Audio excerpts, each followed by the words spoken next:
Good evening to everyone. It's good to see you here tonight. I'm glad that we can be together once more. One other person to keep in our prayers who's having surgery tomorrow is our brother Rich White. He's going to be having some surgery done on his knee, and he's going to be out of commission for about 4 weeks, he said. The only thing he said he's looking forward to is that he won't have to shave. So we hope that the surgery goes well, and we hope that his recovery goes just as well. And we'll keep him in our thoughts and in our prayers as well. I want to start a series of lessons tonight on Sunday evenings where we talk about Christian evidences. Now, that is a huge subject, and there are a lot of directions in which we could go. But I want you to know that there is a great need for this study in our world today. In fact, there's a great need in the church today. Our world is really under attack with this idea of atheism. You go back to the year 1859, and that's when Charles Darwin published his book on the origin of species. On the first day, it sold out. 1,025 copies. That's all there were. But there have been a lot more since then, of course, and there are a lot who have championed his ideas. Now, I want you to know he was not the first to come up with this idea. It's been an idea that's been around for a long, long time. He is just the one who is the face for this movement and has been since that year, 1859. In this country, things really started to go downhill in about 1925. That's when we had the Scopes trial. I want to read for you what's on this placard there in Tennessee. Here, from July 10th to 21st, 1925, John Thomas Scopes, a county high school teacher, was tried for teaching that man, what happened? Okay, that man descended from a lower order of animals in violation of a lately passed state law. William Jennings Bryan assisted the prosecution. Clarence Darrow and a couple other men defended Scopes. And the last line says Scopes was convicted. He was found guilty of teaching in schools that men came from monkeys. That's less than 100 years ago. And now in our country, what do you suppose would happen if a teacher in public schools taught that man was created by God? Just as the Bible teaches, in the beginning, God created the heaven and the earth. Isn't it amazing how quickly things can change? Since that time, there has been an indoctrination of atheism in our world. And folks, they don't miss a trick. It starts out very, very young. Our kids watching television, public television, with their cartoons and their stories, they learn about an ancient earth, a universe that is billions of years old, how we descended from all these animals that came before us. And of course, one of the champions for their cause, they think, are the dinosaurs. What child is not fascinated by dinosaurs? And so they start so very, very early teaching our children. In fact, if you talk to little children, 5, 6, 7 years old, and you ask them, members of the church, their children, unless they have been specifically trained or taught, you ask them, how old's the earth? Their answer most likely will be millions of years old. They don't know how to fit together what the Bible says and those millions of years, but they've just heard it so much, even before they go to school. And so throughout our society, this idea is put forth to the point where we as Christians are intimidated, if we're not careful, by all of the scholarship that is on the side of the atheist. Folks, I want you to know there is no scholarship there. There is no great evidence for what they tout. And yet, you're made to believe that they have science on their side. And that is just not the case. That's why it's important we study things like this, because you know what's going to happen and what's happening now. Sally is going to come home from school and she's going to ask, Mommy, how old is the earth? And Mommy, if she's not careful, is going to say, why are you worried about that? Go watch some television. Go play on the phone. Go play those computer games. And a few years later, Johnny is going to come and say, hey, Dad, how old is our universe? And where did it come from? Son, you don't need to be worried about that. What you got to worry about is cutting that grass out there. Now get to it. You know, and we just kind of don't give an answer. You know what's going to happen? They're going to sit in a class one day, and there is going to be a teacher that'll give them an answer. And they'll tell them the wrong answer.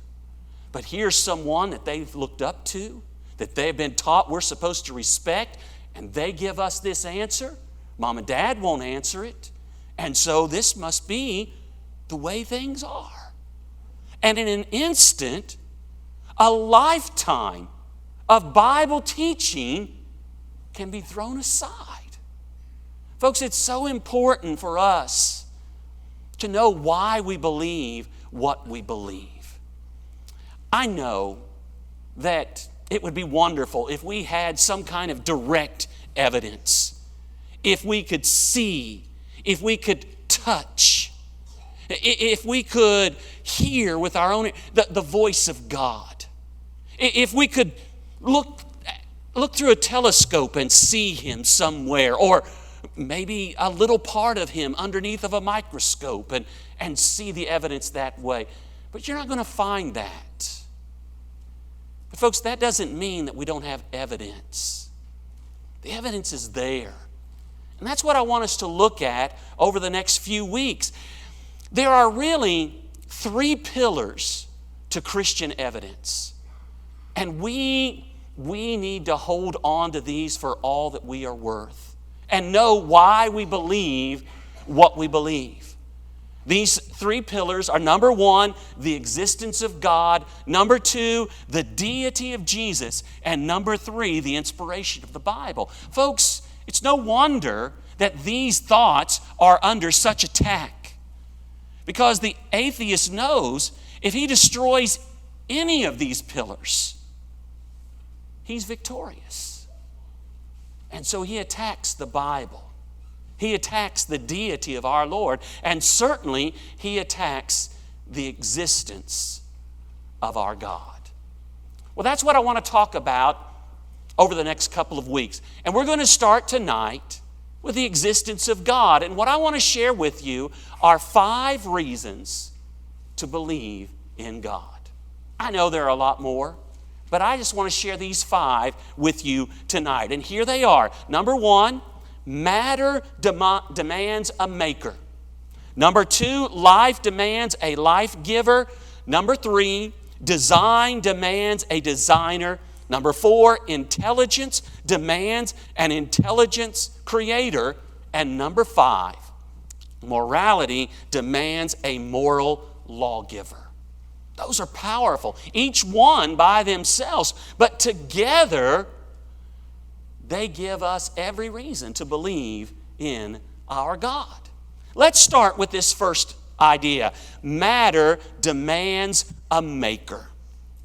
We have a universe, don't we? We have matter. We have energy. It is here. We don't have to question that idea. The question is, how? How did it get here? Where did our universe comes from? Now, you know what the scientist says, or not, I shouldn't say the scientist, the evolutionist says, the atheist says. The idea that they champion most is the idea of a big bang. 14 billion years ago. And by the way, isn't it amazing how much our universe has aged in the last few years? When you study this kind of thing, if you go back 20, 30, or 40 years ago to the information from that period, they'll talk about a universe that's 3 billion years old or 6 billion years old. Now 14 billion, because they think time is the answer to any problem. Anything can happen over vast periods of time. And so today we're told about 14 billion years ago, all matter and energy was reduced into some kind of little cosmic ball or cosmic egg. And then there was an explosion, this Big Bang. And that's how we have the universe that we have today. I would encourage you to study a little bit about the so-called Big Bang. Most scientists today know that there are all kinds of problems with the science of this idea of a Big Bang. But it's the only thing they have to hold on to if they reject God. And so they keep putting it out there. But here is this idea. And that's where our universe comes from. But hold on, folks. That doesn't give us our answer. Matter demands a maker. Where did that cosmic ball come from? Where did that cosmic egg come from? I remember Wayne Jackson preaching on this one time, and he said, where did that cosmic egg come from? Some cosmic chicken? We know that matter is not eternal, and so it had to have a beginning. Where does it come from? You know what they're reduced to? Stephen Hawking in 2011 on a television show was asked that question. And he asked, where did that matter come from? Where did our universe come from? And his answer was this: nothing. It came from nothing. That's pretty rational, isn't it? You know, really, the atheist has to deal with this matter. He knows there was a time when there supposedly was nothing. And if you have nothing, why don't we still have nothing? Nothing comes from nothing. If you have nothing to begin with, that's what you end up with. But that's their best answer.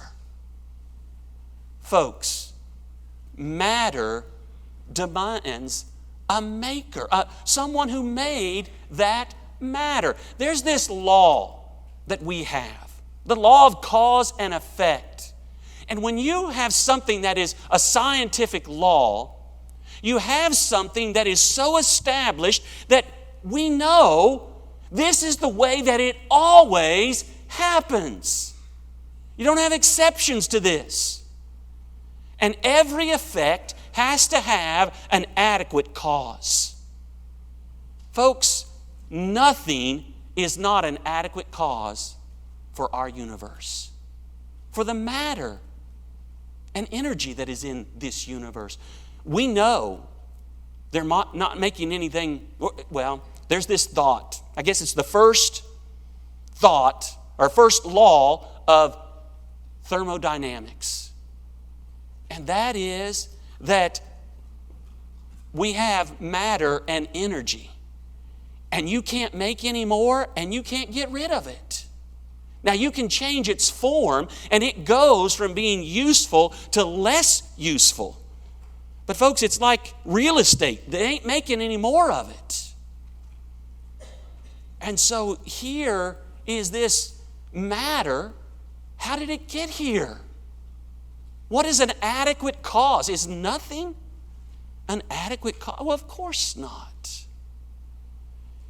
Instead, look what the Bible tells us in Hebrews chapter 3 and verse 4. It's not talking necessarily about the creation, but it is a very simple truth. The writer says, "For every house is builded by some man, but he that built all things is God." We understand that, don't we? Everything that we know has a builder, has a maker. You're not going to go home today and see a house or walk into your house and wonder who made this. And get your deed out and look at it, and it just says, you are the lucky one person in this whole universe whose house just appeared. It just doesn't work that way. Every house has a builder, and matter has a maker.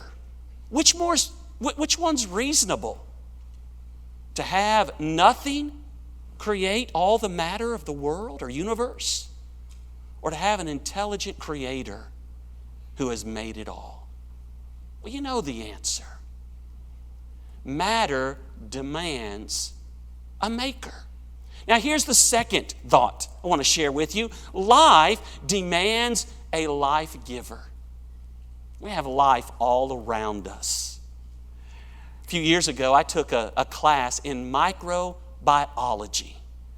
Almost left the class sick every time. I didn't know there were so many bugs all around us. I don't care how clean you are, they are crawling all over you and in you, and you can't get rid of them. They're everywhere. You have so many on your eyelashes right now. Well, I won't go any further. But if we could just see that, that's life, folks. From the tiniest to the blue whale.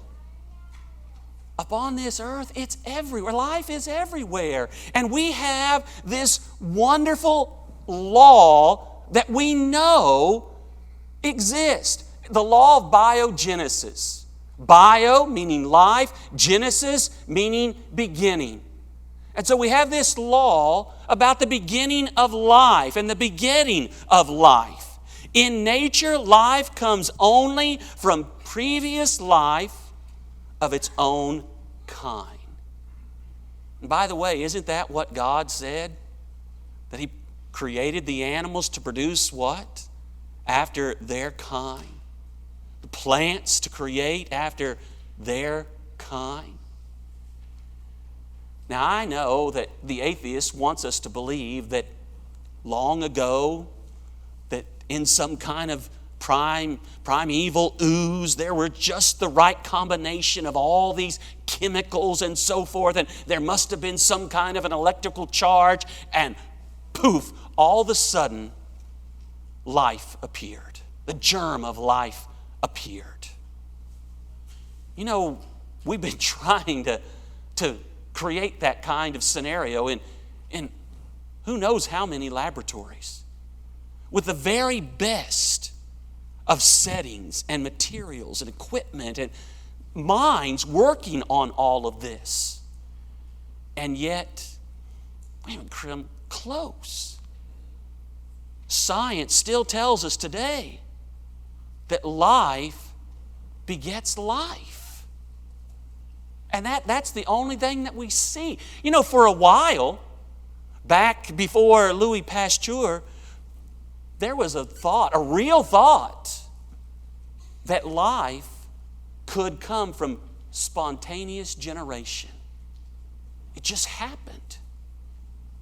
And the way that it happened is, well, they put a piece of meat out. And they didn't see anything alive on that piece of meat. And you come back and there's maggots there. How'd that happen? This meat just made life. Well, Louis Pasteur put it in a glass container and put a cover over it so the flies couldn't get to it and lay their eggs there. And did away with that thought. But that's the best the atheist can come up with. Spontaneous generation. Folks, Genesis 2 and verse 7 tells us the truth. And the Lord God formed man out of the dust of the ground and breathed into his nostrils the breath of life, and man became a living soul. Life begets life. Here's the third thought I want to share with you, and that is design demands a designer. I want you to do this the next time you're watching some program that has to do with nature. pay special attention for the times that you hear the word design as you watch that program. Whether it's talking about the environment or if it's talking about the animal life, the plant life, whatever it may be, just pay extra attention to that word design. Another word that's very similar to it is the word order. And when you hear those words, just know that the atheist was doing everything that he could to avoid using those words. But the evidence is so overwhelming, you can't keep from it. Design demands a designer, and we know that. We look at anything that has design. I like clocks. Now, you might think that's strange as a preacher that you would like clocks because you don't pay much attention to them, but I like clocks. They're fascinating to me. And I was at a store the other day and I saw one I'd never seen before, and Tammy was with me and she just went on and said, "We're not getting another one." And so, but you look at those and they're incredible to me. How they can be so accurate. And the working parts. Now, I've not done a lot of work with them or I've done anything except put a battery in one. But it's just amazing. I like those atomic clocks. And they give the temperature inside and outside. I like that. I'm getting old, but I like that. But can you imagine anyone thinking something like that? And that's wouldn't be very technical as far as our world is concerned. Thinking no one made those. They just are the result of putting a bunch of gears and electronics together. Well, we know better than that. Where there's design, there has to be a designer. I don't care if it's a spaceship or if it's a poem. There has to be someone who created that. Let's look at a couple questions. Does the universe show design? Well, absolutely it does.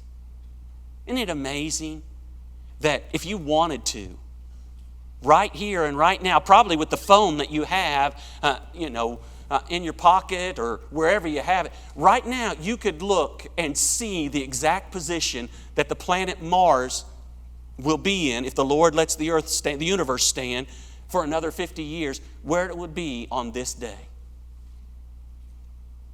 We know those kinds of things because the universe has design. And that's just one example. It's no wonder that Psalm 19 and verse 1 tells us, "The heavens declare the glory of God, and the firmament showeth His handiwork." We're just made to be in awe of our God who has designed it all.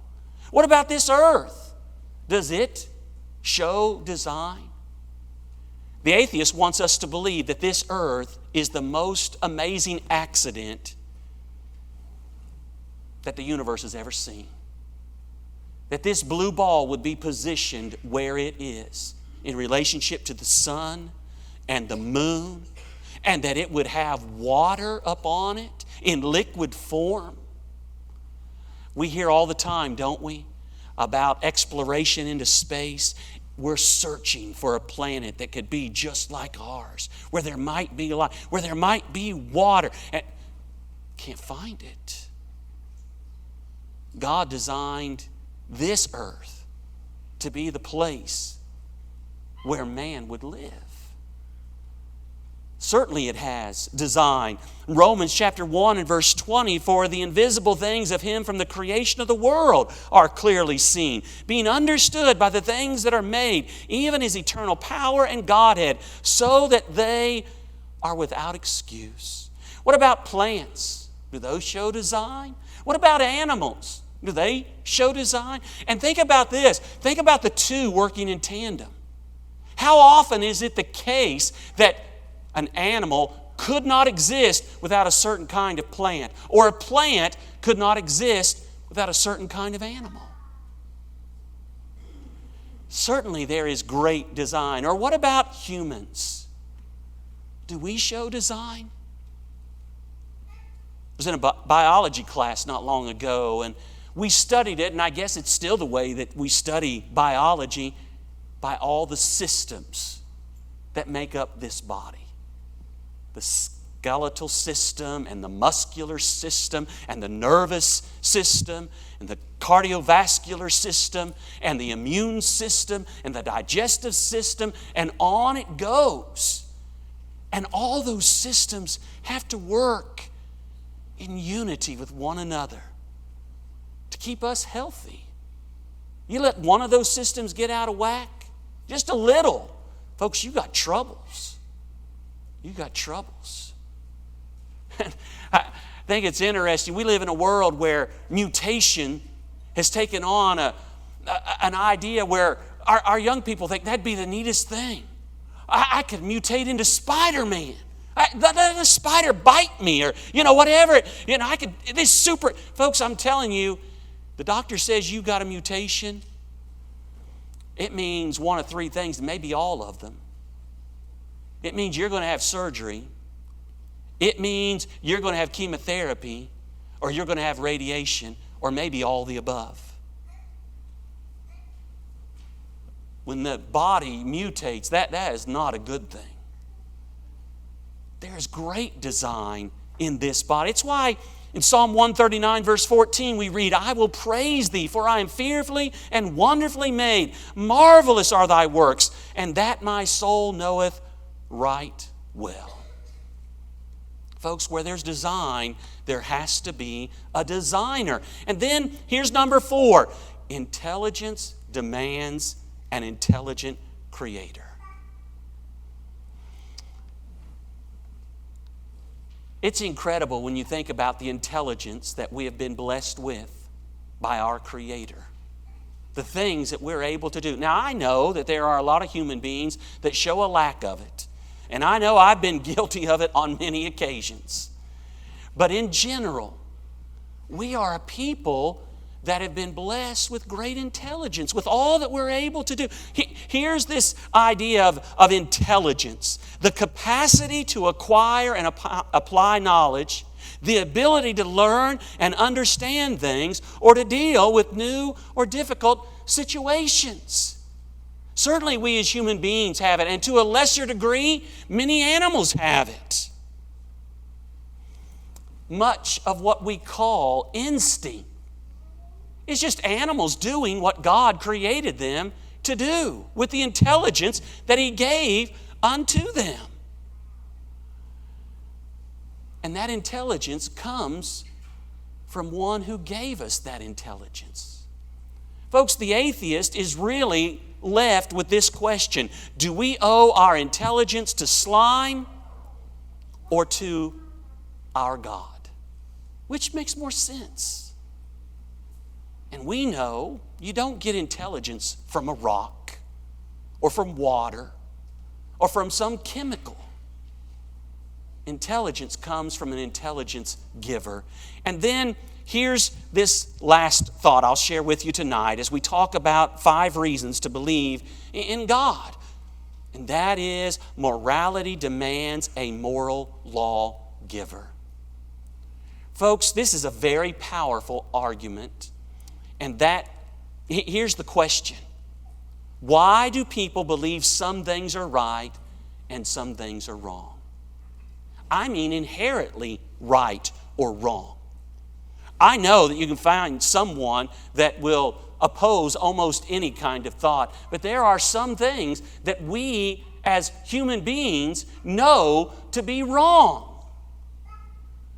When you abuse a child, we know that's wrong. When a man rapes an innocent woman, the world knows, mankind knows, that's wrong. What makes it wrong? What makes it wrong? I'm telling you, folks, animals don't have that kind of code, a moral code that they live by. When a male lion comes to a pride, and he kills all the offspring of the male lion that he just ran off, defeated in battle, he kills all them. Do you think that night he's going to have trouble going to sleep, thinking, I shouldn't have killed those little cubs. That one was kind of cute. No. When that alligator bites off someone's leg, you think that night that alligator is worried? That was a bad thing I did. I shouldn't have done that. It didn't bother that alligator. It's doing what God created it to do. They don't have that moral law. We do. Where did it come from? The atheist is forced to one of two conclusions. Either that came from a moral God who gave it to us, and they don't want to admit that, or else really nothing is wrong and nothing is really right. It's all subjective instead of objective. And so, people in prison, the only reason they're there is because of their biology. Not because of any choice they made. Not because anything's right or wrong. They couldn't help it. They're just like that alligator. They're just doing what I shouldn't say what God created, what that slime made them to do. Folks, you've got to answer this question. Where does our sense of right and wrong come from? Does it come from God or does it come from a rock? You see, these kinds of things, while they are indirect evidence, folks, they're powerful.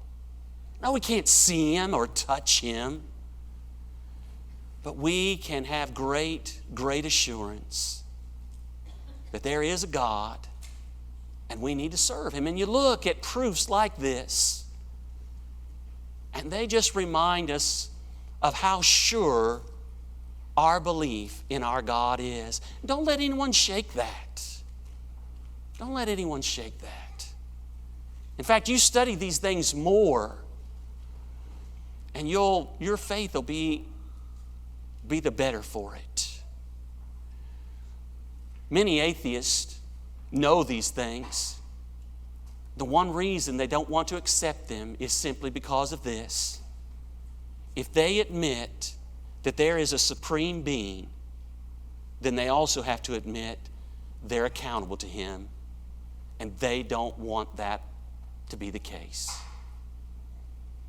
But we need to understand there is a God, and we are accountable unto Him. And that's why we have to live a life of service to Him. Tonight, if you're here and you're not yet a Christian, you need to obey the will of God, the Almighty God, our Creator. Because one day we're going to stand before Him in judgment. We need to be ready. And if you're here as one who has obeyed but you've fallen away and need to come back, we want to pray with you and for you. Will you think about these things? And friend, if you need to respond, do that now as we stand and sing this good song.